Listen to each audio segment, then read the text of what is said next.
Glad to have you back, and today we're going to talk about the lease. And as a landlord, we're going to talk about residential leases today. Commercial leases and retail and industrial leases are generally fairly long and cover a lot of situations. That has never taken hold very well in the residential lease. Landlords seem to like to use very flimsy leases like 1 page or 2 pages, and it doesn't cover much. And a lot can happen between a landlord and a tenant. And the more you have in your lease, the less you leave the determination of what's going to happen in a situation to a judge. So the idea is put everything you can in your lease so that a judge doesn't get to make the decision as to how it's going to be handled. Over time, 25 years that is, I've developed a very long lease. For instance, my lease is 24 pages, and it has a lot of those things in it so that landlords and tenants know exactly how a situation is going to be handled and exactly what their responsibilities are. So the idea is that if you clearly communicate with each other in the lease before you ever start working together, then you know what's going to happen. And I'm going to give you just a few that I've written down, and I don't have my glasses on, I've got them here, but we're going to try it without the glasses. How's that? First of all, what's going to be the term of the lease? Has to be clearly explained. And you want to explain how that lease is going to terminate. And what I like to do is say there's going to have to be a 30-day calendar notice, meaning periodic notice, that one party has to give to the other, or the lease continues on a month-to-month. That requires a lot of notice, but I like it because I can be assured that I'm going to have time to find another renter, and the tenant can be assured that they're going to have time to plan for their move. Is there an HOA? If there is, you need to have special wording for how the HOA is going to be dealt with. One of the things is very important is how is the rent going to be paid? Landlords don't typically give that much thought, but can they pay in cash, money order, cashier's check? And many times now, tenants like to electronically deposit into a landlord's bank account. Well, cash is always great unless you have a manager that's taking in money, because if people know that that manager is taking in money, someone can come in and rob them. So if that's the case, I would say only checks, personal checks. Now, if a tenant bounces a check, then you should have something in your lease that says if you bounce a check, you can never use a check again, and you have to bring in certified funds. Now, even certified funds can be canceled from a bank. A tenant can cancel that certified funds check.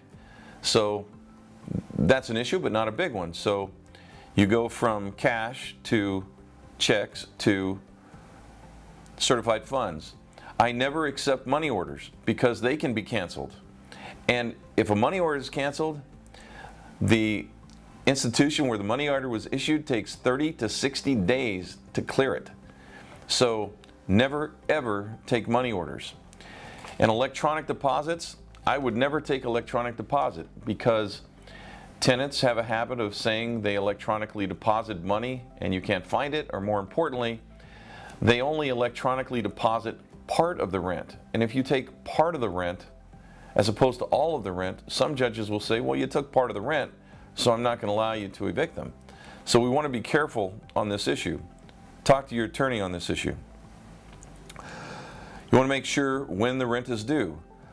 And I think landlords give way too much leeway here.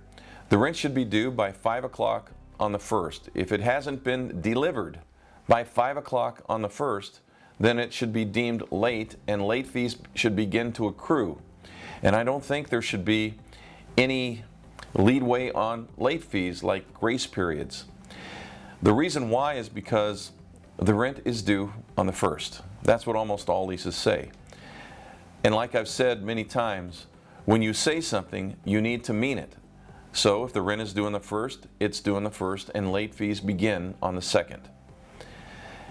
And very quickly, tenants get the picture that that's what it is and that you're going to follow through.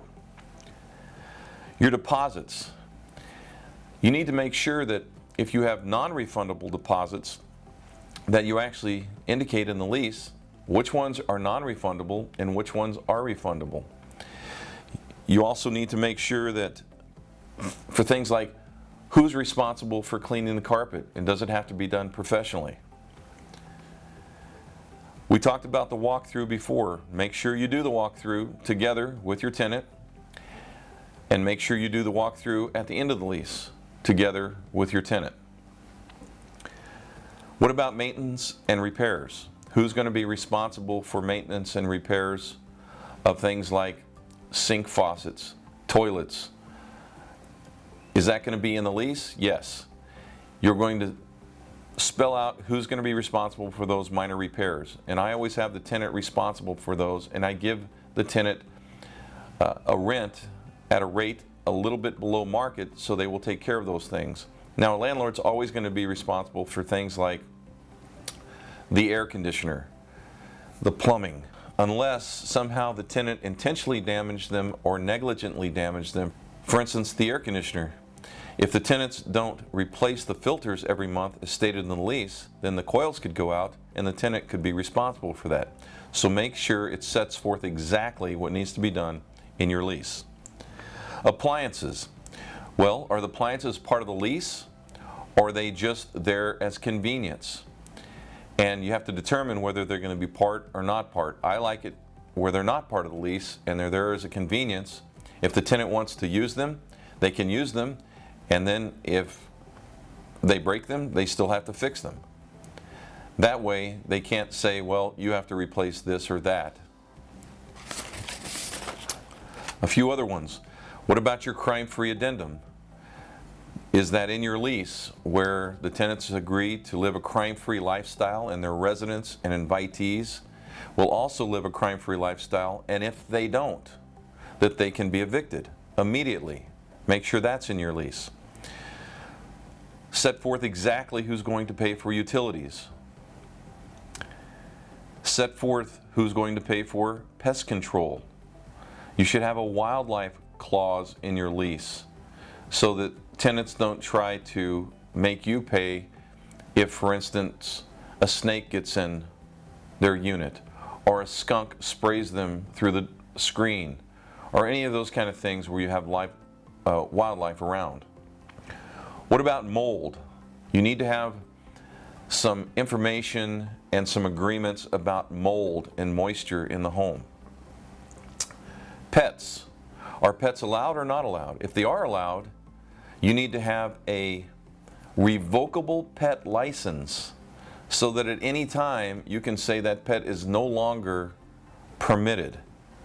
Because if it's just in the lease and you have a pet clause and they pay a deposit, it becomes part of the lease, but it doesn't give you a right to revoke anything. Something you need to think about.